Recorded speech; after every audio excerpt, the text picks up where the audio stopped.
여호와를 즐거워하라. 찬송은 정직한 자들의 마땅한 반이라. 아멘. 하나님 아버지, 우리 주 예수 그리스도 안에서 우리를 하나님 앞에 의인으로 불러주신 하나님의 그 크신 은혜와 사랑 감사드립니다. 귀하고 복된 주일을 우리에게 선물로 주셔서 하나님의 말씀 가운데 주께서 우리에게 주시는 하늘의 지혜를 누릴 수 있도록 하여 주시고, 예수 그리스도 안에서 그리스도와 같은 자로 살아갈 수 있는 힘과 능력을 주시는 것, 이 예배 될 수 있도록 인도하여 주시는 은혜 감사드립니다.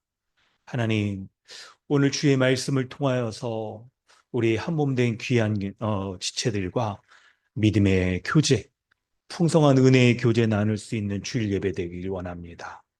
하나님, 우리에게 주시는 말씀 듣고 이 말씀으로 마음에 깊이 새기며 함께 지체들과 귀하게 나눌 수 있는 이런 복된 예배 될 수 있도록 함께하여 주시옵소서. 감사드리며 예수님의 이름으로 기도드립니다. 아멘. 찬송가 9장 찬양합니다.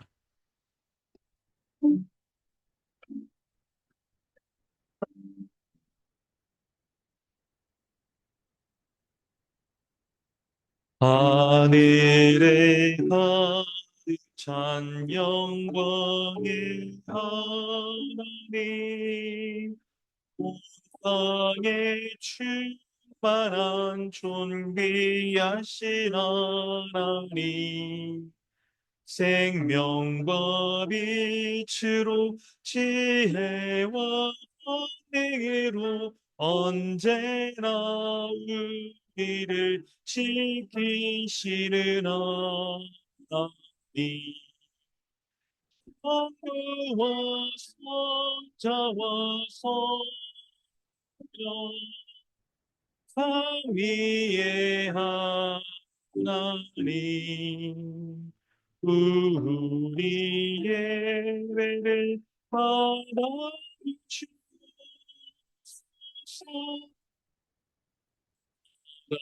이 넘치는 자비하신 하나님, 은혜가 풍성한 구원의 하나님, 참회의 심령 안을 주시옵고 죄악을 용서하여 주소서. 찬송과 영광과 생명 구원의 하나님, 우리의 알아주시옵소서. 연약한 심령을 굳게 세워주시고 한 마음을 지혜롭게 하시고 주의 뜻 받들어 참되게 살아가며 주 말씀 따라서 용감하게 하소서. 권능과 지혜와 사랑 은혜의 하나님, 우리 예배를 받아주시옵소서. 주 앞에 나올 때 우리 마음 기쁘고 그 말씀임 되어 대희망이 솟는다. 고난 슬픔 이기게 하시옵고 영원에 되어 살아가게 하소서. 우리의 자랑과 기쁨 생명의 하나님, 우리의 죄 받아주소서.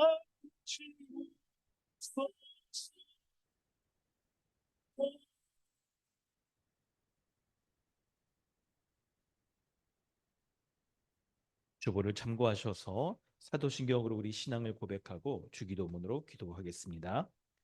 나는 전능하신 아버지 하나님 천지의 창조주를 믿습니다. 나는 그의 유일하신 아들 우리 주 예수 그리스도를 믿습니다. 그는 성령으로 잉태되어 동정녀 마리아에게서 나시고 본디오 필라도에게 고난을 받아 십자가에 못 박혀 죽으시고 장사된 지 사흘 만에 죽은 자 가운데서 다시 살아나셨으며 하늘에 오르시어 전능하신 아버지 하나님 우편에 앉아 계시다가 거기로부터 살아있는 자와 죽은 자를 심판으로 오십니다. 나는 성령을 믿으며 거룩한 공교회와 성도의 교제와 죄를 용서받는 것과 몸의 부활과 영생을 믿습니다. 아멘. 하늘에 계신 우리 아버지여, 이름이 거룩히 여김을 받으시오며 나라가 임하시오며 뜻이 하늘에서 이루어진 것 같이 땅에서 이루어지이다. 오늘 우리에게 일용할 양식을 주시옵고 우리가 우리에게 죄진 자를 사하여 준 것 같이 우리의 죄를 사하여 주시옵고 우리를 시험에 들게 하지 마시옵고 다만 악에서 구하시옵소서. 나라와 권세와 영광이 아버지께 영원히 있사옵나이다. 아멘. 하이데베르크 교리 문답은 50, 51, 52 문답입니다. 하나님 우편에 앉아 계시다가 라는 말이 왜 덧붙여졌습니까?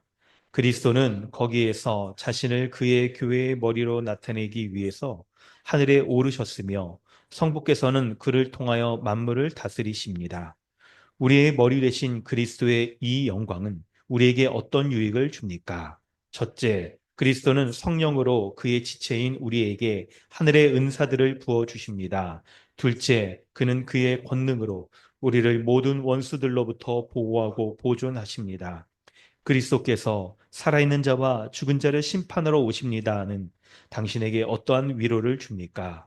내가 어떠한 슬픔과 핍박을 당하더라도 전에 나를 대신하여 하나님의 심판대 앞에 서시사 내게 임한 모든 저주를 제거하신 바로 그분이 심판자로서 하늘로부터 오시기를 머리들어 기다립니다. 그가 그의 모든 원수들, 곧 나의 원수들은 영원한 멸망으로 형벌하실 것이며 나는 그의 택함을 받은 모든 사람들과 함께 하늘의 기쁨과 영광 가운데 그에게로 이끌어 들이실 것입니다. 아멘. 예배 가운데 우리가 드리는 죄의 고백은 하나님 앞에 우리의 존재와 그리고 이 땅에서의 삶을 살아가는 우리의 모습이 옛사람을 쫓는 죄인의 삶을 살아가는 그런 모습이 우리 가운데 있음을 고백하고 그런 옛사람을 우리 주 예수 그리스도께서 우리를 대신하여 형벌당하여 죽으신 것으로 이러한 옛사람 모두 죽고 이제 그리스도와 더불어서 새 사람으로서 살아가는 것, 그런 삶인 것을 그리고 하나님의 복되고 의롭고 영화로운 삶을 살아가는 것임을 우리에게 말씀하고 약속하고 있습니다. 우리가 주기도문을 통하여서 고백한 이 고백은 우리의 믿는 바를 고백하는 것과 함께 우리가 믿음으로 고백할 때 하나님께서 우리에게 주시는 유익이 있다고 우리에게 말씀하고 있습니다. 우리 주 예수 그리스도는 승천하셔서 승귀하셔서 하나님 우편에서 다스리고 계십니다. 그것으로 말미암아 머리 대신 그리스도가 주님의 몸인 이 교회에 주님이 만물을 충만하게 하시는 그 충만을 베풀어 주셔서 그리스도가 주시는 은사로 주님의 몸인 우리 모두가 그리스도로 말미암는 충만함에 되는 이런 유익이 있다는 것을 우리가 믿고 붙잡아야 될 것입니다. 그래야 우리를 모든 원수들로 보호하고 보존하실 뿐만 아니라 그리스도가 우리에게 주시는 모든 충만한 은혜들을 우리가 믿고 일상에서 그것을 누리며 살아가게 하십니다. 한 주간 우리의 삶을 돌아볼 때 주님이 주시는 그 충만한 은혜를 붙잡으며 우리가 살아갔는지를 돌아보길 원합니다. 그 은혜 가운데 살아가지 못했다면 십자가로 말미암는 죄에 대한 승리와 그리고 사단의 모든 세력을 무력하게 하셔서 말씀으로 승리하게 하신다는 것을 우리가 붙잡지 못하고 죄를 허용하거나 넘어졌거나 그리고 범죄한 이 모든 것에 대해서 우리가 돌이켜 보아서 그리스도의 승리로 다시 한번 우리를 일으켜 달라고. 그리스도께서 승리하신 그 승리가 오늘 이 예배 가운데 다시 우리에게 위로부터 내려와서 그 승리를 붙잡고 살아가는 복된 그런 삶을 살게 해달라고 우리 기도하길 원합니다. 이 시간 주님의 말씀이 우리가 믿음으로 고백할 때 우리에게 유익이 된다는 것을 붙잡으면서 함께 기도하겠습니다. 하나님 감사합니다. 하나님 어찌 이렇게 선하고 어찌 이렇게 귀한 은혜들을 베풀어 주시는지 모릅니다.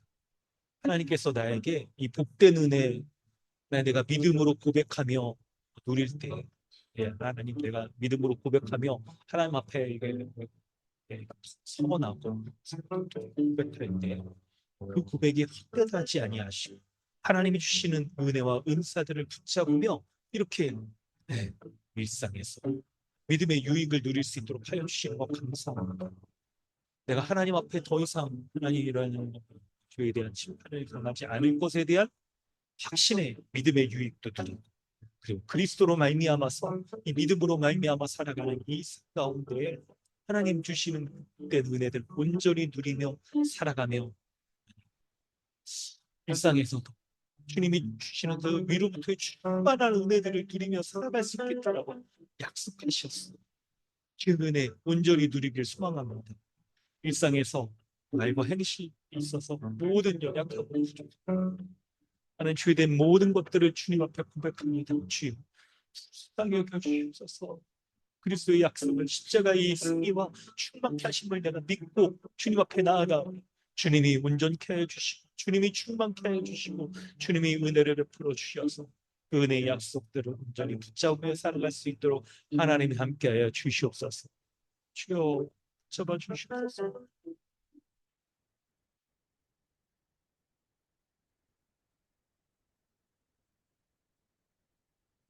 하나님 아버지 주님의 은혜에 감사드립니다.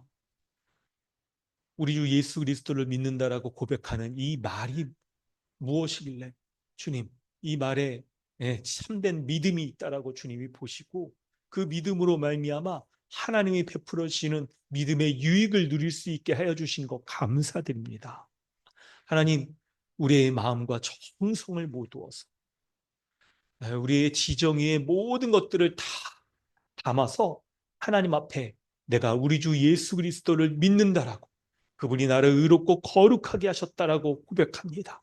그리고 주님이 하늘로부터 모든 충만한 은혜들을 베풀어 주셔서 내 삶의 일상 가운데서 그것을 누리며 또 경험하며 살아갈 수 있도록 하여 주시는 것도 내가 믿습니다. 주님, 이 믿음의 고백 주님이 기쁘게 받아주셔서 나의 영혼의 안식뿐만 아니라 나의 일상에 있어서도 하나님 베풀어 주시는 모든 은혜 가운데 충만하게 살아갈 수 있기를 소망합니다. 뿐만 아니라 오늘 예배 가운데에서도 하나님 주님의 말씀이 베풀어질 때 그 말씀을 아멘으로 믿음으로 받을 때 그 말씀의 유익들이 우리 안에 온전히 드러날 수 있도록 하나님 인도하여 주시옵소서. 감사드리며 예수님의 이름으로 기도드립니다. 아멘. 찬송가 390장 찬양한 후에 신수진 전사님 기도해 주십니다.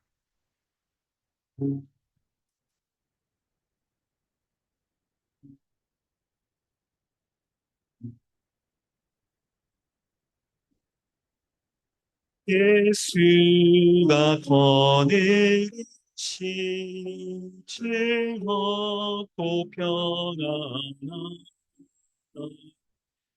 주야의 자국되는 것 예수가 거느리시네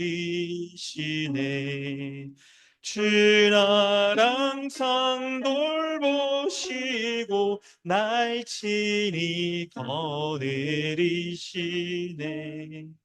주 나랑 상 돌보시고 날 친히 거느리시네 때때로 괴로움 당하면 때때로 기쁨 누리네. 풍파 중에 지키시고 평안히 인도하시네. 주 날 항상 돌보시고 날 친히 거느리시네. 주 날 항상 돌보시고 날 친히 거느리시네. 내 주의 손을 붙잡고 천국에 올라가겠네. 괴로우나 즐거우나 예수가 거느리시네. 주 날 항상 돌보시고 날 친히 거느리시네. 주 날 항상 돌보시고 날 친히 거느리시네. 이 세상 이별할 때에 마귀의 권세 이기네. 천국에 가는 그 길도 예수가 거느리시네. 주 날 항상 돌보시고 날 친히 거느리시네. 주 날 항상 돌보시고 날 친히 거느리시네.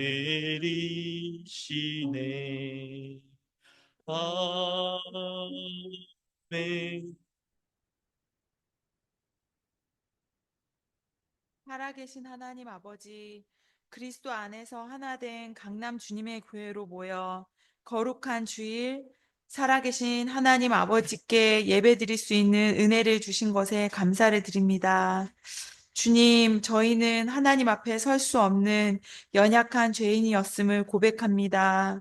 주님께서 크신 은혜로 우리를 건져주셨음에도 때로는 주님의 말씀을 기억하지 못하고 이 세상 가운데 넘어지기도 하였음을 이 시간 회개합니다.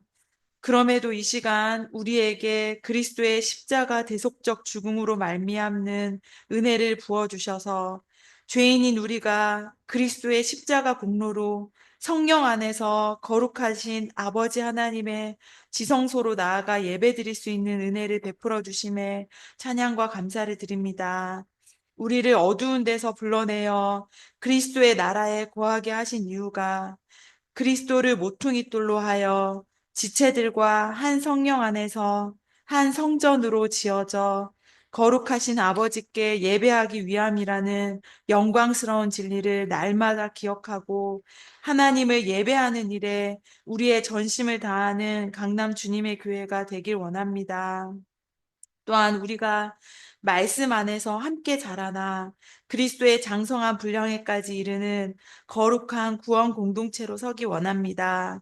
마귀는 우는 사자와 같이 주님의 자녀를 집어삼키려고 하는 이 세대 가운데서 우리가 이 세대의 가치관과 세계관에 물들지 아니하고 또 이 세상의 악에 빠지지 아니하고 하나님의 말씀인 성경으로 함께 묶어주신 지체들과 말씀으로 양육함을 받아 날마다 자라나는 교회가 되길 원합니다.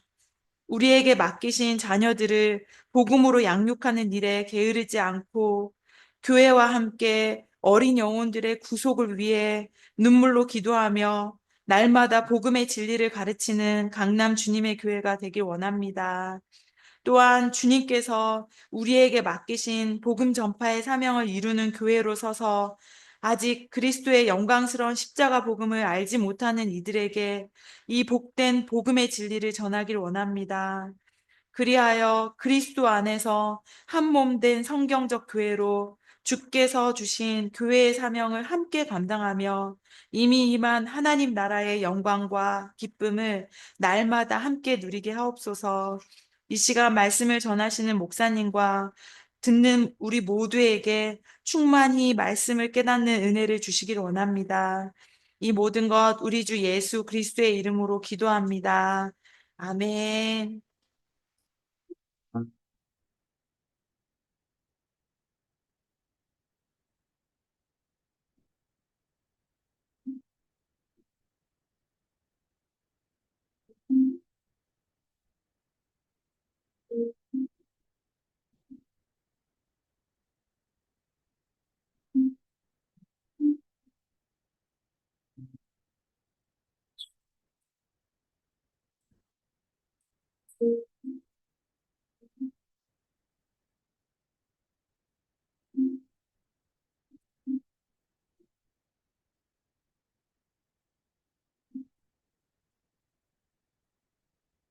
하나님께서 오늘 우리에게 주시는 은혜의 말씀은 야고보서 3장 13절로 18절까지 말씀입니다.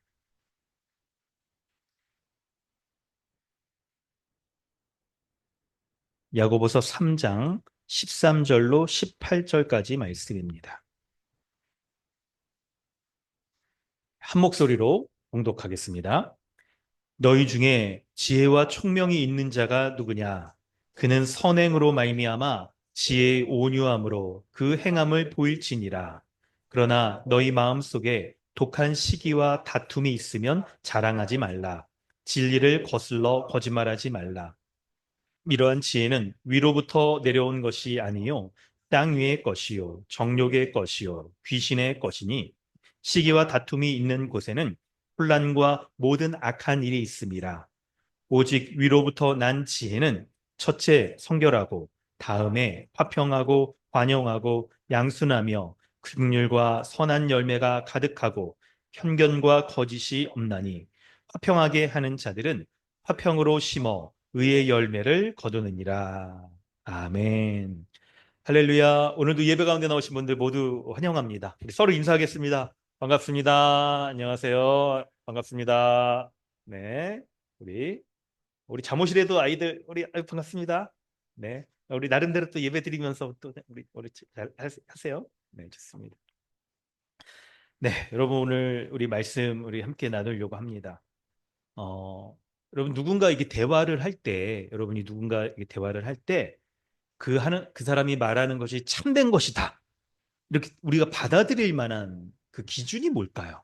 좀 생각을 해보신다면 어떤 사람이 말할 때 그 사람이 말하는 내용이 무엇인지 그 내용의 근거가 무엇인지를 가지고 우리는 보통 참된 말을 하는구나. 이거 받아들일 만하구나. 라고 여깁니다. 그런데 내용과 근거보다 오늘 본문이 저 참된 말에 합당한 것이 무엇인지를 우리에게 말씀하고 있습니다. 오늘 본문을 통해서 우리가 그런 말씀을 우리가 알아보고 그리고 우리의 말과 그리고 우리의 요 있죠? 교회 생활에 있어서 이렇게 참된 말이 무엇인지 우리가 잘 알기를 원합니다. 여러분, 요 말에 대해서 우리 몇 주 이렇게 설교를 했었는데요. 이제 야고보서 이제 4장, 5장 쭉 보면 말에 대해서 이렇게 본격적으로 아주 깊이 있고 풍성하게 나누는 그런 본문이 이제 없어요. 그리고 여러분 있죠. 이제 우리가 야고보서 끝나면 제가 이제 이런 설교를 하면서 이런 생각을 이제 해보는 거예요. 다른 본문을 설교를 할 텐데 이렇게 우리의 삶에 대해서 또 언어 생활에 대해서 아주 조목조목 구체적으로 말하는 이런 본문이 사실 많지가 않은 거예요. 그냥 한두 마디 딱 하고 이렇게 넘어가고 막 그런 거죠. 그래서 너무 이런 본문을 다시 할 수 있을까라는 그런 생각이 막 들고 오늘 딱 말씀 가운데 우리 여러분이 우리 평생 우리 가족으로서 교회로서 이렇게 딱 살아가는 우리에게 있어서 우리의 말에 또 말을 통한 우리의 사람과의 관계가 오늘 본문이 말하는 것처럼 딱 18절에 화평으로 심어 의의 열매를 거두는 그런 말을 통한 교회 생활이 되기를 참 바라는 마음으로 여러분 이렇게 설교를 시작하려고 합니다. 그렇게 시작을 하려고 해요. 말씀을 좀 이렇게 보려고 하는데요. 전문맥에서 우리는 12절까지 말씀을 보면 있죠? 그 전에 이제 딱 2장에서 행함이 없는 믿음은 죽은 것이다. 이 야고보서 전체에 여러분 우리가 주제라고 잘 알고 있습니다. 그런데 행함이 없는 죽은 믿음의 대표적인 예가 바로 우리가 살펴보는 12절까지의 전문맥에 말의 실수를 하는 거예요. 말의 실수를 하는 거. 그래서 능히 길들일 수 없는 그 말의 실수를 하는 것이 바로 행함이 없는 이 죽은 믿음이 아주 대표적인 모습인 거예요. 그런데 여러분 이런 얘기를 지금 왜 하는 거냐면 여러분 이게 이 성경이 다 그렇지만 교회에게 하는 말씀이죠. 그리고 실제로 교회 가운데 이런 사도가 이 편지를 기록하는 사도가 볼 때 지금 교회 공동체 가운데 벌어지는 일들에 대해서 답을 해주기 위해서 쓰는 거예요. 이런 편지들이. 그래서 이제 상황서신 편지 이렇게 얘기를 하는데 여러분 왜 이런 얘기를 하는 거냐면 우리 자신이 이런 말의 실수가 많고 그 말의 실수로 인해서 야고보서 1장 시작할 때 시험을 당하기 때문에 그런 거예요. 그 시험이 개인에게 딱 있어도 안 좋지만 개인에게만 있는 게 아니라 이 시험 가운데 있는 사람이 말을 하는 것으로 공동체, 교회 전체의 시험이 이제 확 확산되게 되는 거죠. 불일 듯이 막 들불이 딱 퍼지듯이 되는 거예요. 이런 모습이 있기 때문에 여러분 이 말의 실수가 없어야 된다라고 이렇게 딱 얘기를 하고 있는 면이 있는 거예요. 그래서 말의 실수가 없으려면 어떻게 해야 되느냐? 오늘 13절부터 18절 말씀을 볼 때 여러분 전반부에 좀 반복되는 중요한 단어가 있다는 이렇게 눈에 들어오시나요? 어떤 단어가 좀 들어오시죠? 지혜라는 단어가 많이 들어 있잖아요. 그래서 여러분 지혜가 필요한 거예요. 말의 실수가 없으려면 지혜가 필요한 겁니다. 그때 여러분 우리 이 지혜에 대해서 야고보서 1장에서 배웠던 거 기억하시죠? 그래서 지혜라는 말에 야고보서 전체의 반복을 찾아보는 거예요. 이 지혜라는 말이 어떻게 쓰였냐면 야고보서 1장 2절에서 5절 딱 보면요. 여러 가지 시험을 당하거든 온전히 기쁘게 여기라. 시험으로 인해서 우리가 인내하게 되어서 딱 그리스도의 장성한 분량까지 자라가는 거예요. 온전하게 되는 거예요. 근데 온전하게 되려면 근데 뭐가 필요하느냐? 지혜가 필요하다는 거예요. 지혜가. 그래서 하나님 앞에 5절 이하에 지혜가 부족하면 하나님께 구하라. 그러면 지혜를 주신다라고 말씀하는 거죠. 그런데 우리가 온전하게 되어야 될 영역, 그 시험 당하는 많은 요인이 3장으로 넘어가면 말로 인한 시험을 당하고 그 말의 시험으로부터 온전하게 되는 것이 필요하다라고 말하는 거예요. 근데 그거를 이제 있죠. 요 야고보서 공동체를 교회를 딱 생각해 볼 때 말 시험이 당시 초대교회에 딱 있었던 거예요. 말로 인한 시험 당하는 게. 그게 어떤 걸까요? 초대교회에서는 대부분 그게 이제 거짓된 이단들의 막 말이 이제 딱 공격이 들어오고 그러는 건데 그 내용은 좀 그, 두더라도 이런 거죠. 누군가 어떤 사람이 말하는 거를 딱 다른 사람에게 이제 전달할 때 말을 이제 옮길 때 그걸 딱 듣고 그 사람 제 3자가 다른 사람이 말하는 걸 듣고 나는 처음 얘기한 그 사람이 이렇다라고 판단을 해. 내 생각은 이래. 라고 말할 때 그 판단하는 사람의 말이 바로 자신의 지혜를 의지해서 판단을 하는 거예요.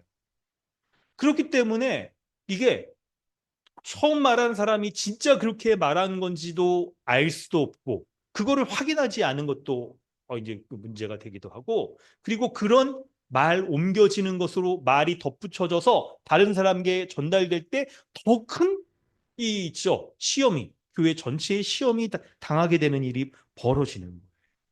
그래서 사람들은요. 잘 보면 말을 할 때 자신의 지혜를 가지고 말을 하는 것이 많이 있는 거예요. 자신의 지혜를 가지고. 그럴 때 우리가 있죠. 그 사람이 말을 하는 것이 정말 오늘 본문의 표현대로 땅의 지혜를 가지고 말을 하는 것인지 하늘의 지혜를 가지고 말을 하는 것인지 어떻게 분별할 수 있을까요? 여러분, 이게 진짜 그 사람의 마음속을 좀 이렇게 뜯어봐서 말해. 땅의 지혜가 있습니까? 하늘의 지혜가 있습니까? 이런 걸 알면 좋을 텐데, 아니, 우리가 사람의 마음속을 꿰뚫어 볼 수가 없죠. 하나님이 아닌데. 그런데 오늘 본문이 그것이 드러나는 모습이 있다라고 얘기합니다. 그게 13절에 얘기를 하고 있는 거예요. 13절을 읽어보면 너희 중에 지혜와 총명이 있는 자가 누구냐? 그는 선행으로 말미암아 지혜의 온유함으로 그 행함을 보일지니라 말합니다. 바로 여기서 선행, 행함이란 건 말하는 거, 그것 가운데 뭐가 있어야 된다고 말하냐면 온유함이 있는지, 온유하게 말하는지 아닌지가 바로 하늘에서 난 지혜로 말하는 것이냐, 땅의 지혜로 말하는 것이냐를 구분해주는 판단의 기준점이 된다라고 말하고 있는 거예요. 여러분, 그래서 오늘 이 본문은요, 13절은 온유함으로 말할 때 바로 그것이 하늘로부터 온 지혜다라고 말씀하고 있는 거예요. 온유한 태도, 온유한 방식으로 말하는 게 중요하다고 보는 거예요. 이게 그 사람이 말하는 것이 하늘로부터 온 지혜인지 아닌지를 알게 해주는 기준점이 된다라고 얘기를 하고 있는 거예요. 그래서 14절에 하늘로부터 오는 지혜가 아닌 것, 그러니까 땅으로부터 온 지혜의 모습이겠죠? 그거는 뭐냐? 14절. 그러나 너희 마음속에 독한 시기와 다툼이 있으면 자랑하지 말라. 진리를 거슬러 거짓말하지 말라라고 말하는데, 여러분, 누군가 말을 하는 것은 마음속에 담겨져 있기 때문에 말을 하는 것이죠. 말을 하는 겁니다. 그래서 그리스도인들이 이런 거 경계해야 돼요. 아니, 내 말과 다르게 약간 이렇게 했다. 아니, 이제 있죠. 막 이렇게 했을 때 그런 거, 아니, 간혹 그런 경우가 있을 수 있어요. 예, 말을 막 하다 보면 이 말이라는 게 이렇게 약간 이게 꼬여가지고 그럴 수도 있죠.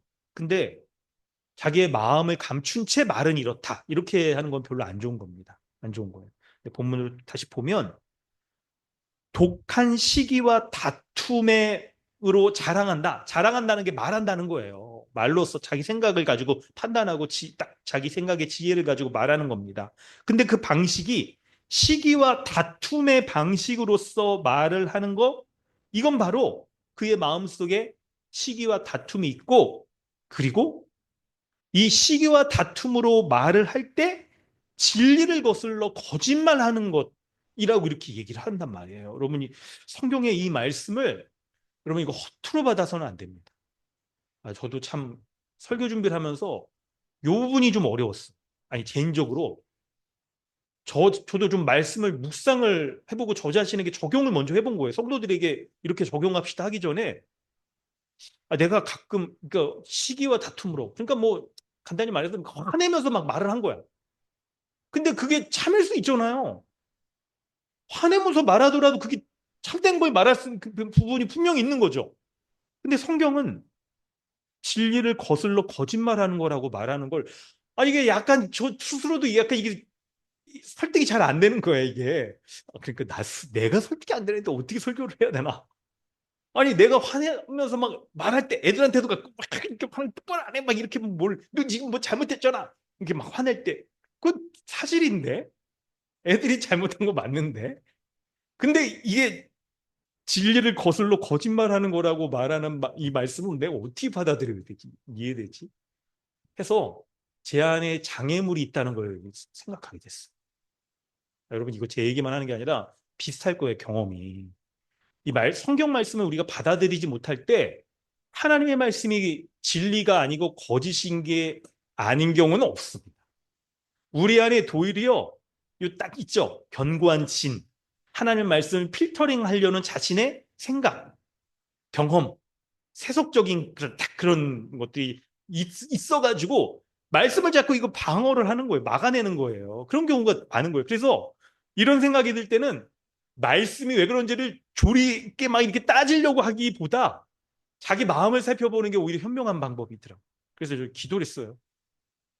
기도하면서 말씀이 진리일 때 내 말씀이 이거 약간 이거 내 경험상 이거 아닌 것 같다. 나 이거 어떻게 하면 좋냐? 막 설교 어떻게 하죠, 하나님? 막 이러면서 막 이런 생각이 막 드는 거예요. 그래서 여러분도 이거를 일단 여러분 그런 경우가 있을 수 있습니다. 여러분도 개인적으로 막 부부싸움 할 때도 말하는 게 사실이 아닌 거 가지고 싸우는 경우가 거의 없어서 그리스도인들은 없어요. 거짓말하고 그러지는 않으니까. 근데 자기 눈에 보이는 사실이고 상대방의 눈에 보이기엔 사실이 아닌 경우가 많이 있고 아니면 부분적으로는 오를 수 있죠. 다. 여러분 사람이 이 땅에서 임의와지를 사는 우리가 완전히 하나님처럼 오를 수 없다는 사실을 생각해야 돼요. 그렇기 때문에 부분적으로 자기가 보는 바가 오를 수 있어요. 근데 화를 내면서 그거 말할 수도 있는 거 아니에요.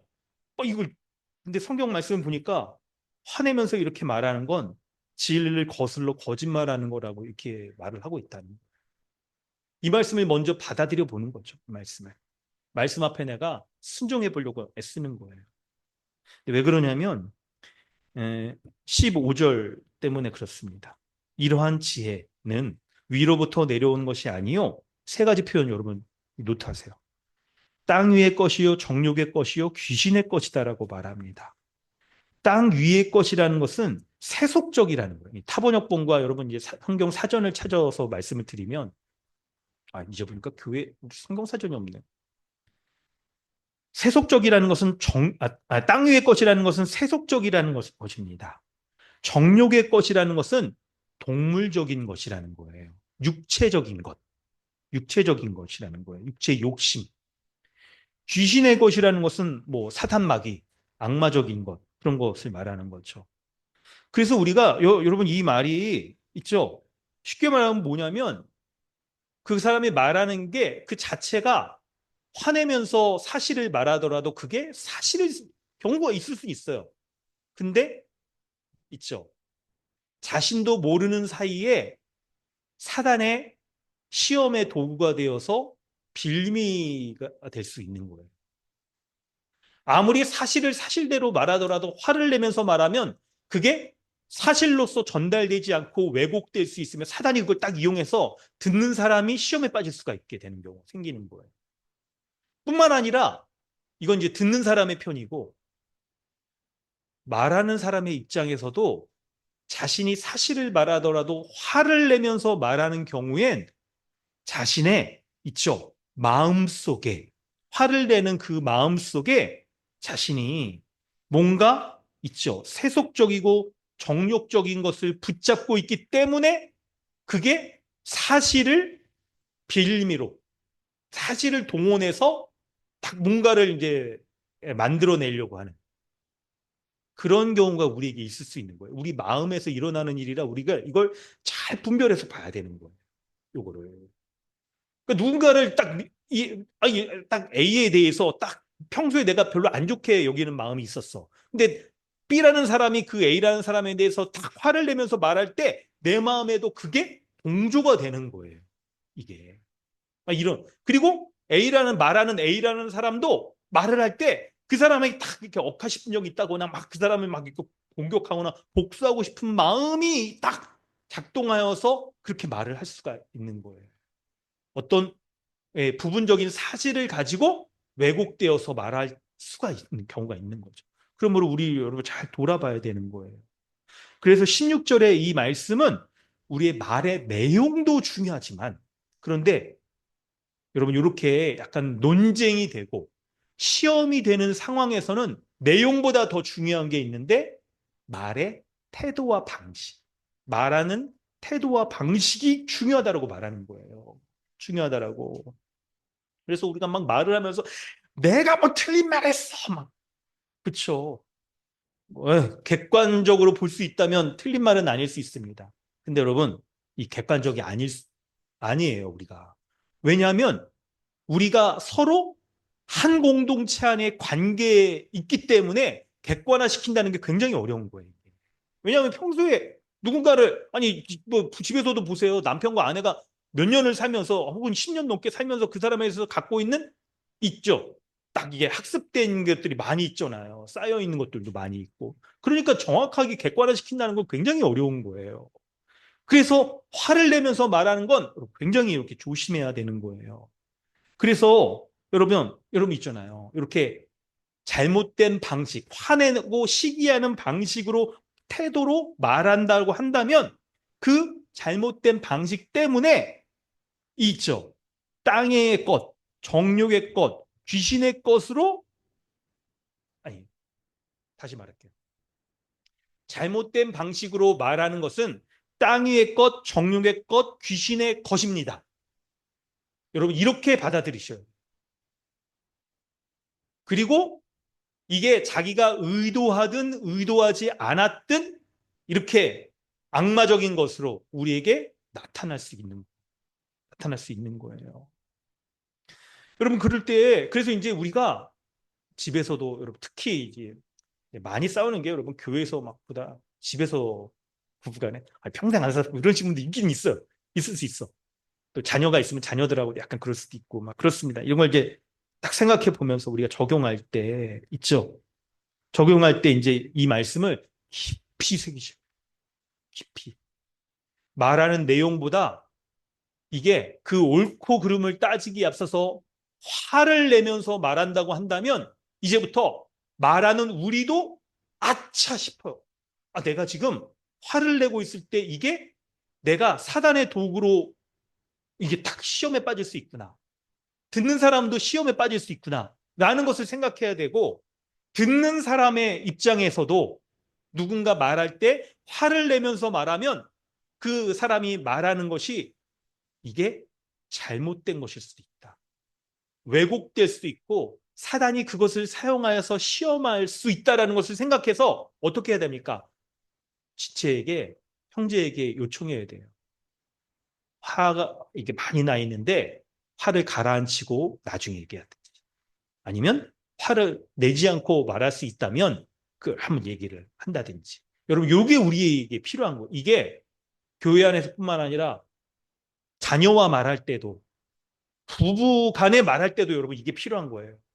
그래야 여러분 부부 간에서도 더 큰 부부 싸움으로 번지지 않아요. 이게 부부 간에 오늘 말씀 여러분 잘 들으셔야 됩니다. 이게 이 성경이 말하는 이 원리가 때로는 있죠. 우리 인간관계의 어떤 처세술처럼 아주 디테일하게 뭐 부부싸움의 어느 생활 10계명 뭐 이런 게 말하지 않을 수 있어요. 근데 여러분 하나님의 말씀이 진리라는 것은 그런 이 인간관계 세상적인 인간관계나 처세술 대화법 이런 것보다 더 근본적이며 뛰어난 하나님의 지혜가 있는 거예요. 그래서 우리가 딱 붙잡아야 될게 바로 여러 가지 디테일한 뭐 대화법으로 넘어가기에 앞서 화가 나느냐 안 나느냐. 만약 화가 난다고 한다면 그 대화를 잠깐 멈춰야 돼요. 듣는 사람 양쪽 다 이게 여러분 상호간에 이게 이제 훈련이 돼야 돼요. 화가 난다 그러면 잠깐 우리 멈추자. 진정한 다음에 다시 얘기하자. 이래야 여러분 거기서 확 이렇게 번지질 않는 거예요. 자녀에게 혼낼 때도 마찬가지예요. 온유함으로 하라라고 말씀하잖아요. 온유함으로. 만약 내가 자녀에게 막 혼낼 때도 있죠. 애들이 막 약속 안 지키고 막 이렇게 핸드폰 막 이게 막 뭐 한다든지 막 이런 거 아유 막 화가 나죠. 부모로서 막 약속도 안 지키고 막 그런 거 막. 근데 그때도 온유함으로 말할 수 있는 우리 딱 말씀을 받아들여야 되는 거예요. 그래서 누군가 이게 딱 말을 할 때 화를 내면서 말한다고 한다면 그 사람이 있죠. 부지중에 마귀의 속임을 받아서 이용당할 수도 있고 그리고 의도적으로 계략을 꾸며서 뭔가를 딱 덧붙인다거나 할 수도 있다는 사실을 우리가 알아야 돼요. 그럴 때 시기와 다툼, 험담, 상대방을 비하하는 거 이런 것으로 더 번지지 않고 거기서 멈출 수가 있는 거예요. 근데 화를 내면서 말하면 분명히 그 화의 대화는 독한 시기와 다툼 그리고 딱 상대방을 험담하고 없는 것을 덧붙이고 평소에 내가 알아봤어 이걸 보니까 이랬던 거야 이러면서 점점 부풀려지게 되고 그리고 상대방을 낮추게 되는 이런 일이 벌어지게 됩니다. 이런 일들은 바로 땅의 것이다라고 말하는 거예요. 땅의 것. 그때 여러분 땅의 것이 무엇인지를 우리가 좀 더 한번 살펴보려고 그래요. 오늘 참고 본문을 여러분 이 참고 본문이 이렇게 여러분들 관주 딱 보면 갈라디아서 5장과 이게 딱 연결돼 있어요. 갈라디아서 5장 19절부터 26절 한번 보면요. 19절에 육체의 일은 분명하나니 곧 음행과 더러운 것과 호색과 우상숭배와 주술과 원수 맺는 것 이런 거 여러분 우리 육체의 일이라고 이렇게 여깁니다. 근데 그 다음에 나오는 세 가지 분쟁과 시기와 분냄 이 말과 관련되어서 딱 드러나는 이 세 가지가 육체일이라고 말씀하고 있는 거예요. 근데 세 가지 관계가 어떤지 아세요? 큰 것부터 작은 것의 중심으로 들어가요. 사람들 간에 분쟁이 일어납니다. 그 분쟁에 뭐가 있기 때문에 일어나냐면 시기가 있기 때문에, 서로를 시기하는 게 있기 때문에, 그 시기에는 뭐가 있기 때문에 그 시기가 생겨요? 분냄, 화가 있기 때문에 시기가 일어나고 분쟁이 나타나는 거예요. 그러니까 애초에 그 근원적인 이 싸움으로 분쟁으로 번지기 전에 화내는 것, 그 대화에 화가 있다면, 시기와 딱 있죠? 이게 다툼으로 번질 화가 있다면 딱 말을 멈추는 게 좋아요. 그래서 여러분, 어느 생활 가운데, 부부 가운데서도 자녀 가운데서도 이걸 멈춰달라. 화내는 것 멈춰달라. 사실 여러분, 이거 굉장히 제가 나이스하게 얘기한 거지, 다른 성경에 보면 화내는 거 죄라고 얘기해요. 그래서 먼저, 심지어는 여러분 이 말씀을 좀 받아들일 수 있을까 모르겠는데, 처음에 저는 이게 이해가 잘 안 됐는데, 누군가 대화할 때 화를 내면 화낸 사람이 화 안 낸 사람에게 사과를 먼저 해야 돼. 예를 들어 누가 이 물컵을 막 깨트리고 막 물을 엎질렀어 나한테. 그 엎질름 받은 사람이 막 화를 내면서 왜 이 물컵 똑바로 안 놓고 이 모양이야 맨날 화를 내잖아요. 근데 여러분 사실 따지고 보면 누가 잘못한 거예요? 물컵 한 사람이 잘못했어. 그 사람이 사과해야 되는 건데 화를 낸 사람이 사과를 해. 화낸 것에 대해서. 그러면 문제가 이 단순하게 물컵을 엎지르고 물을 엎지르는 그런 문제가 아닌 다른 문제로 이게 발전하는 거거든요. 여러분 이게 나중에 이거 잘 생각해 보세요. 화내는 게 얼마나 큰 문제이길래 화낸 것에 대해서 다른 지체가 듣고 사과해 달라라고 요청을 하는 게 필요한 거예요. 그렇게까지 말하는지 생각을 해 하셔야 돼요. 그렇다면 여러분 우리 이제 세 번째 단락 보면요. 17절. 위로부터 난 지혜는 무엇이고 위로부터 난 지혜에 합당하게 말할 때 그 말의 모습은 무엇인지 본다면 여러분 전체적인 특징은 이렇게 성경이 요약해주고 있어요. 첫째 성결하고 다음에 화평하고 관용하고 이렇게 순서대로 나옵니다.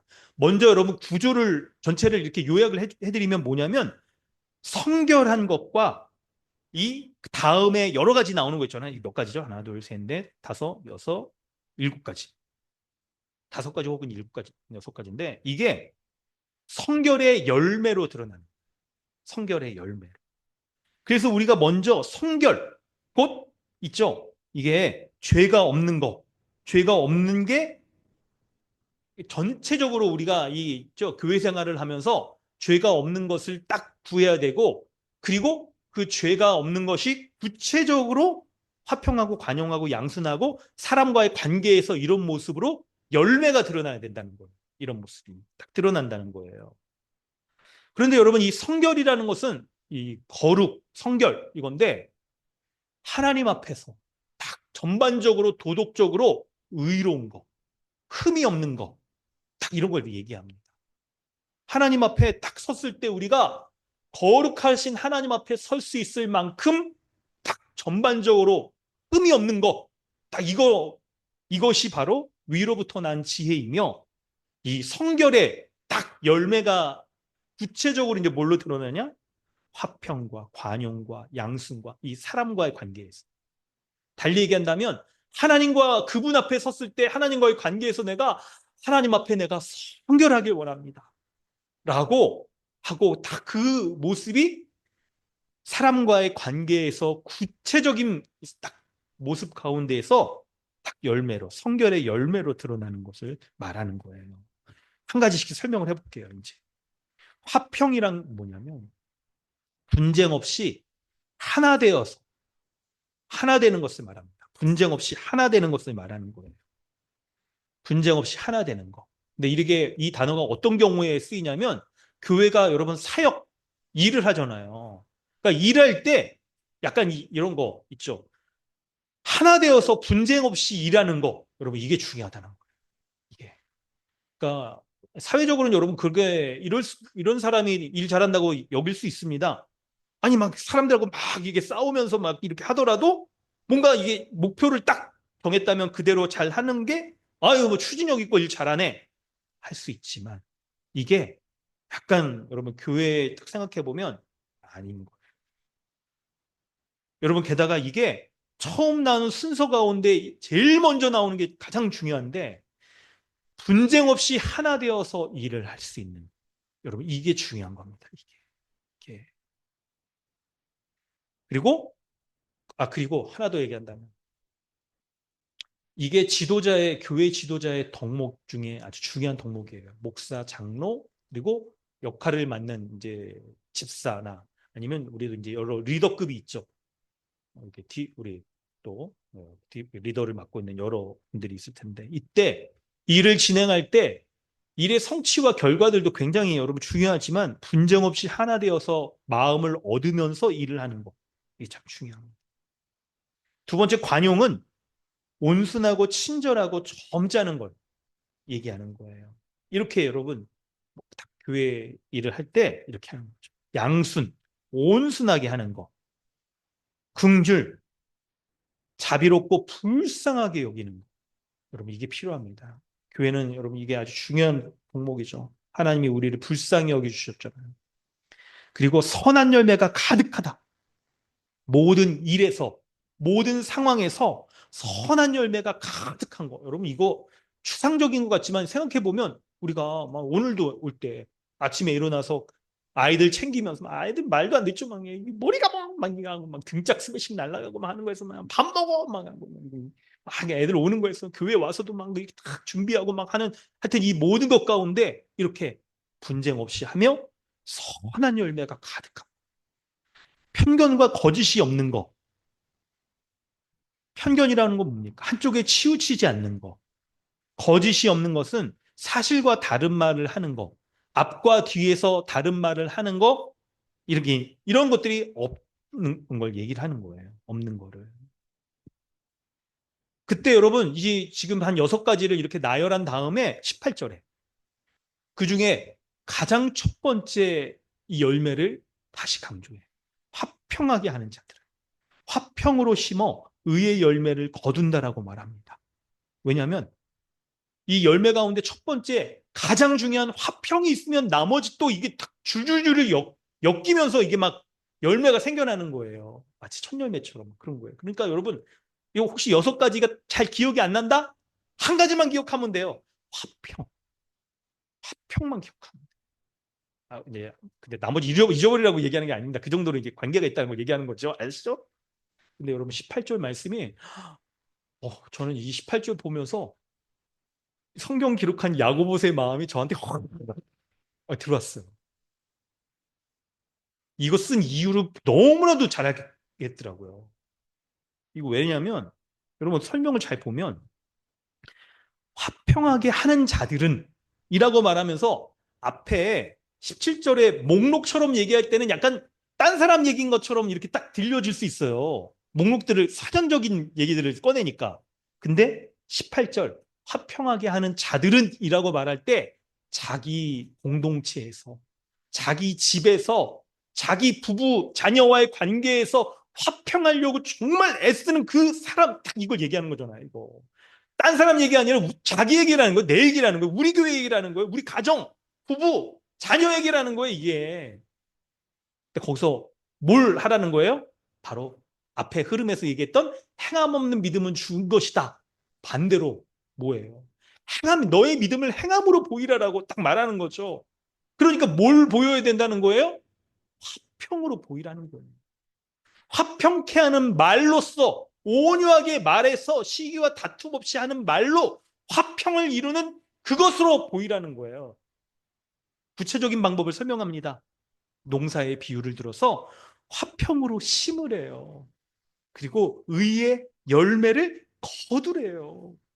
심어야 거두는 거예요, 여러분. 그러니까 여기 얼마나 여러분 복음 말씀 의지해서 애쓰라고 지금 얘기하는 겁니까? 심어야 열리죠. 근데 화평으로 심으세요. 화평으로. 여러분 이거 이런 말씀만 묻고도 약간 부부 자녀 관계에서 딱 이거 정말 우리 알 수 있겠죠. 여러분 이거 심으셔야 됩니다. 화평으로 심으세요. 화평으로. 그래서 화가 날 때 화나는 사람도 멈추실 수 있어야 돼요. 말씀 앞에 순종해서 멈출 수 있어야 돼. 내가 지금 화내서 나의 생각과 논리와 말로써 상대방을 딱 이기려고 하는 것보다 화평으로 심으셔야 됩니다. 그러면 의의 열매가 맺혀진다라고 성경이 약속하고 있는 거예요. 여러분 이 약속을 믿으세요. 그래서 내가 누군가에게 말과 논리로서 딱 이기려고 하는 그 마음에 분함이 가득하고 하려는 순간에 말씀을 붙잡아야 돼. 그래서 내가 내 말이 맞는 것 같지만 화평으로 성내지 말라라고 화내지 말라라고도 말씀했고 화평으로 심으라고 말씀했으니까 참는 거예요. 그러면 알게 돼. 이게 진짜인지 아닌지도 알게 되고 내가 분내면서 말할 때 이거 큰일 날 뻔했다. 하단의 시험에 내가 도구가 될 뻔했다. 의의 병기가 아니라 불의의 병기가 될 뻔한 거잖아요. 그것도 알게 되고. 그리고 그렇게 심으면 의의 열매를 거두느니라. 여러분 의의 열매를 거둔다는 게 이게 있죠. 의의 열매라는 게 우리가 막 종말에 하나님 앞에 섰을 때 딱 의인으로 인정받아서 하나님 나라 가는 거 그거를 말하는 구원론적인 그런 것도 있지만 이게 교회 생활 가운데 종말에 누리게 될 교회가 하나님 나라의 현시니까 하나님 앞에 종말의 천국에서 누리게 될 의의 열매를 지금 이 교회에서 가정에서 자녀의 관계에서도 그 의의 열매를 온전히 누릴 수 있다고 약속하는 거야. 이게 지금 이 말씀이. 그러니까 여러분 우리가 이 말씀 순종해가지고 있죠. 온유함으로 말하고 딱 화평으로 심기만 하면 얼마나 우리 교회 생활이 복되게 될까요? 부부과의 관계에서는 얼마나 복되게 될까요?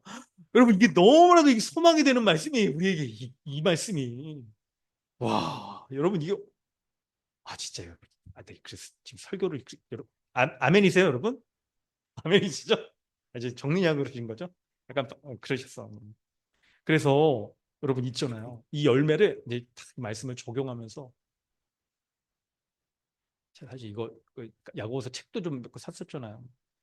여러분 많이 좀 들어보기도 했었어요. 근데 이 말씀을 그렇게 하면 안 되겠다. 약간 교만하면 안 되지만 열심히 잘 하셨어요. 다른 분. 근데 이게 여러분 이게 열매 딱 생각할 때 갈라디아서의 성령의 9가지 열매를 염두에 두고 말씀을 하고 있으니까 의의 열매를 거둔다는 게 화평으로 심고 의의 열매를 거둔다는 것을 갈라디아서의 성령의 9가지 열매를 가지고 설명을 좀 드릴게요.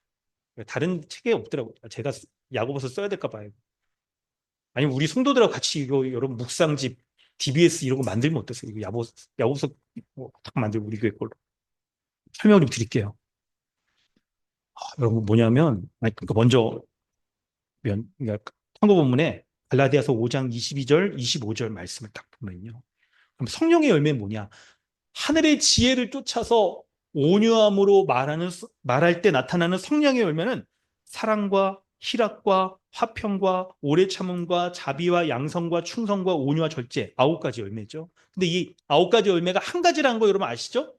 단수예요. 그래서 본문에서도 오늘 3장 17절에 그 성결의 열매가 이제 6가지로 드러난다고 말하는 거예요. 그때 여러분 그래서 그리스도 예수를 육체와 함께 그 정욕과 십자가를 못 박으면 그리스도께서 우리 안에 이 열매를 일으키신다는 거예요. 그리스도의 영이신 성령께서 우리 안에 이 열매를 일으키신다는 거예요. 그리고 25절에 그렇기 때문에 우리가 만약 성령으로 살면 성령으로 행한다. 여러분 우리가 어떻게 이런 말들을 행할 수가 있습니까? 우리 못할 것 같아요. 못할 것 같아. 근데 우리 안에 계신 성령을 따라 살면 이거 할 수 있다라고 말하잖아요. 할 수 있다라고 말해요. 그래서 헛된 영광을 구하며 서로 노엽게 하거나 서로 투기하지 말지니 이렇게 얘기해요. 그러니까 우리는 참된 영광을 구해야겠죠. 참된 영광을 구하면서 서로 이제 노엽게 하지 않고요. 화가 나지 않도록 나도 화날 때 멈추고 상대방도 말하는 사람이 화나면 멈춰달라고 딱 말하면서 서로 복되고 하나님의 형상, 우리 전문맥에 나온 대로 하나님의 형상으로 만들어진 그 사람의 영광스러움을 드러내며 서로 있죠. 좋은 점, 잘하는 점, 딱 아름다운 점 이런 것들을 세워주고 말할 때 투기가 떠나가고 서로 사랑하게 되는 이 모습이 공동체 전체, 가족 가운데 드러나게 된다라고 말씀하고 있는 거예요. 이거 여러분 좀 구체적으로 적용해 보겠습니다. 이 말씀의 원리를 가지고. 말씀의 적용의 포인트는 이겁니다. 여러분 지금 이 말씀을 서두에서도 드렸지만 언제 이렇게 야고보서처럼 말에 대해서 아주 직접적으로 탁 직격탄을 날리면서 구체적으로 조목조목 말하는 본문이 또 있을까요? 없으면 뭐 이제 목사가 이 본문 인용해가지고 뭐 말을 해야겠죠. 그런데 뭐냐면 이게 마지막에 화평으로 심어 의의 열매를 거두니라 이 말씀하는 걸 탁 제가 사도 야고보의 이 마음을 탁 받아서 생각을 해보니까 왜 이런 얘기를 하냐면 8절이죠. 혀는 등이 길들일 사람이 없기 때문에 그런 거거든요.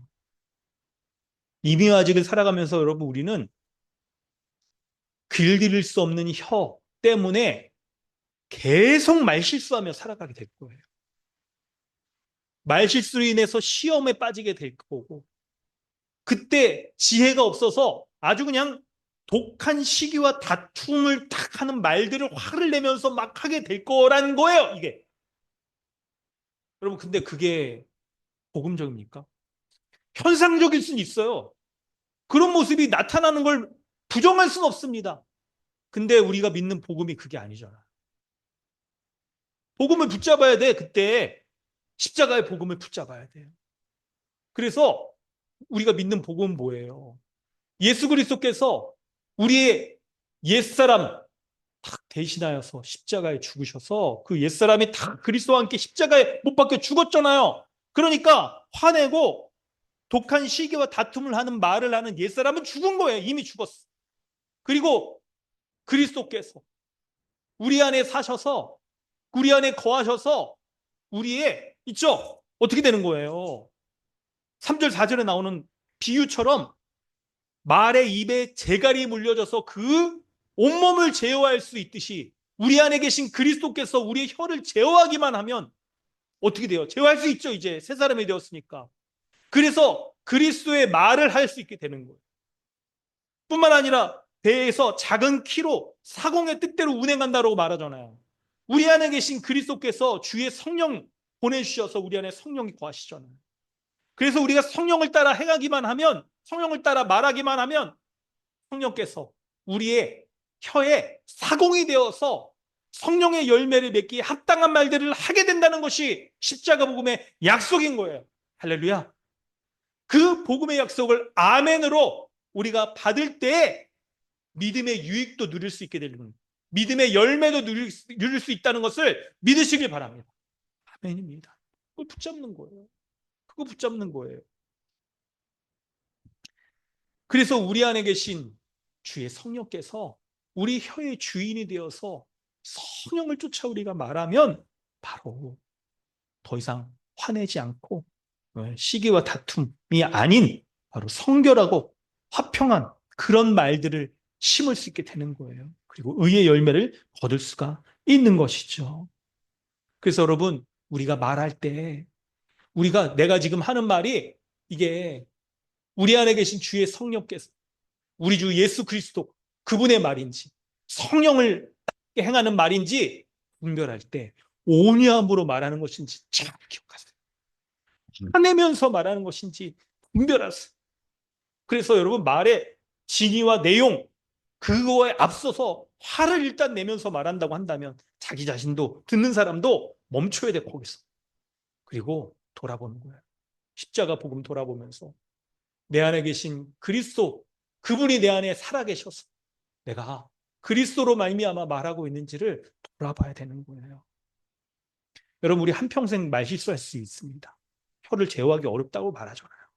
근데 거기서 그냥 끝나면 안 돼. 그때 실수했을 때 에휴 내가 뭐 그렇지 뭐. 상대방도 놀려서 안 돼. 그거를 이 말씀을 가지고 오히려 막 뭐 그러니까 네가 무슨 뭐 그렇게 하겠어 이런 거 하라고 주신 말씀이 아닌 거예요. 그런 말씀이. 여러분 그때 여러분 우리 정말 말실수 이렇게 하게 되면 어떻게 됩니까? 우리 안에 믿음의 교제를 나누면서 하나님의 가족으로 평생 함께할 우리 공동체 교회를 주셨잖아요. 이 안에서 우리가 이렇게 그리스도를 쫓아서 말하지 않는다면 믿음의 관계가 다 끊어지고 믿음의 지체들이 우리에게 권면하면서 믿음을 세워주고 우리를 온전케 하고 우리를 그리스도를 닮아가도록 하는 모든 말들을 할 수 없는 끊어진 관계가 되게 하잖아요. 그러니까 온유함으로 성령의 그 마음을 쫓아서 온유함으로 말을 하셔야 되는 거예요. 그 구체적인 모습이 뭐냐? 이 성령의 9가지의 열매 딱 거기를 가지고 말씀을 드릴게요. 첫째, 사랑의 말, 희락의 말을 하셔야 됩니다. 여러분, 우리가 그냥 말만 하면 어떤 말이 해야 되느냐? 미움이 사라지는 거예요. 그 공동체 가운데 이 분쟁이 있을 때 미움이 사라지고 내가 그냥 말만 하면 기쁨이 넘쳐나는 그런 말들을 하시는 거예요. 그런 말들을. 두 번째, 화평과 오래 참음의 말. 이게 있죠. 관계가 깨어질 위기. 공동체가 분열될 만한 그런 위기에 있을 때, 아니, 그냥 내가 그냥 입을 열기만 하면 뭐예요? 입을 열기만 하면 구라. 막 이런 게 아니라, 열기만 하면 어떻게 됩니까? 그냥 더 분열돼? 찢어져? 아니죠. 오히려 그냥 서로가 참고, 서로가 내가 그냥, 형제님, 자매님 하면서, 내가 미안합니다. 내가 잘못했습니다. 아닙니다. 내가 미안합니다. 내가 잘못했습니다. 이렇게 말하는, 그리고 이렇게 공동체가 하나 되는 이런 말들을 하는 거예요. 이런 말들을. 세 번째, 자비와 양선과 충성의 말을 하는 거예요. 자비와 양선과 충성 뭡니까? 불쌍히 여기고 그리고 부드럽게 온유하게 말하고 충성의 말, 믿음의 말을 하는 거예요. 왜냐하면 내가 그래서 어떻게 합니까? 누군가에게 입을 벌려 말을 하기만 하면 입냄새는 좀 날 수도 있습니다. 근데 입을 벌려 말하기만 하면 어떻게 돼요? 서로의 허물과 약점을 불쌍히 여기고 덮어주는 거예요. 불쌍히 여겨주고 양선, 선한 것, 그리고 온갖 선한 것을 드러내는 거예요. 단점을 따져서 말한다면 여러분 못 말할 사람이 누가 있습니까? 근데 선한 건 못 봐요. 옛사람은 선한 걸 보면 그 사람의 선한 것을 보면서 못 봐요. 근데 우리가 성령으로 말미암아 새 사람으로 충만하면 어떻게 됩니까? 그 사람의 선한 게 보여. 그걸 보고 살아가는 거예요. 그걸 보고 딱 칭찬해주며 인정해주며 그걸 쫓아서 은사를 쫓아서 그 사람 딱 섬기면서 살아가도록 세워주며 살아가는 거예요.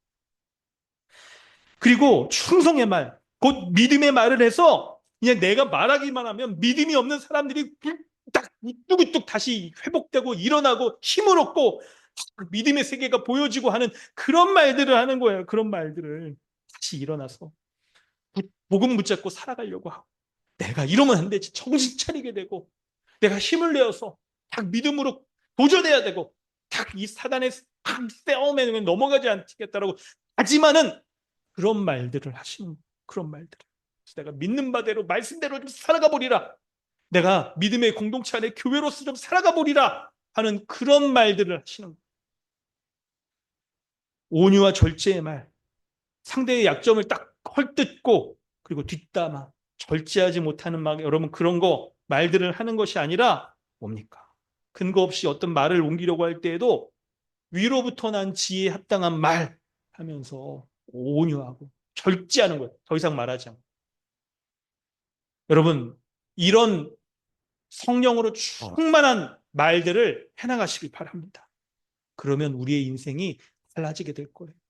만약 우리의 인생이 여러분 오늘 이 예배가 우리의 인생 전체를 좌지우지하는 그런 여러분 말씀인 거예요. 이게 만약 우리가 이 말씀을 듣고도 계속해서 땅으로부터 난 그런 말들을 계속하게 된다면 우리의 인생은 있죠. 온몸이 더럽혀지고 삶의 수레바퀴가 불사르는 것처럼 계속 독한 말들, 화내는 말들로 인하여 우리는 더럽혀지고 관계도 참 어려워질 겁니다. 그러나 복음을 붙잡고 우리 안에 계신 주의 성령의 말들, 열매에 합당한 말들을 해나간다 한다면 어떻게 됩니까? 우리의 인생은요, 이제 불타는 삶의 수레바퀴가 아니라 성령으로 불타는 삶의 수레바퀴가 될 거예요. 어디를 가든지 무슨 말을 하든지 성령의 인도함을 받아서 말하는 것마다 그냥 사람들의 믿음이 살아나고 온유함들이 드러나고 깨어진 것들이 딱 하나 되어지고 하는 그런 놀라운 기쁨이 살아나는 그런 말들을 하는 성령 충만한 그리스도의 말씀으로 충만한 그런 복된 인생 살아가시기를 주님의 이름으로 축원합니다. 아멘. 우리의 그런 인생 살아갑시다. 그런 복된 교회로서, 가정으로 살아가시기를 주님의 이름으로 축원합니다.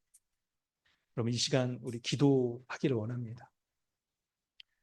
말씀을 좀 돌아보면서 두 가지 기도 제목 가지고 좀 기도하려고 합니다.